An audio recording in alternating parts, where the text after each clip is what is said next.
लातूर महानगरपालिका निवडणुकीचा रणसंग्राम आता अधिकच तापू लागलाय। भाजपचे प्रदेशाध्यक्ष रवींद्र चव्हाण यांनी विलासराव देशमुख यांच्याबद्दल केलेल्या एका वक्तव्यामुळे राजकारणात खळबळ उडण्याची शक्यता आहे। भाजप कार्यकर्त्यांचा उत्साह पाहता लातूरमधून विलासराव देशमुखांच्या आठवणी पुसल्या जातील यात शंका नाही असं रवींद्र चव्हाण यांनी म्हटलंय आणि त्यांच्या या विधानावर काँग्रेसनं जोरदार निषेध नोंदवलेला आहे। रवींद्र चव्हाण यांचं विधान दुर्दैवी आहे आणि ही महाराष्ट्राची संस्कृती नसल्याचा हल्लाबोल अमित देशमुख यांनी केलाय।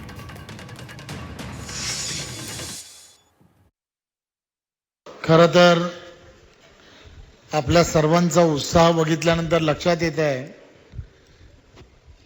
की 100% विलासरावांच्या आठवणी या शहरातून नक्कीच पुसल्या जातील यात काही शंका नाही।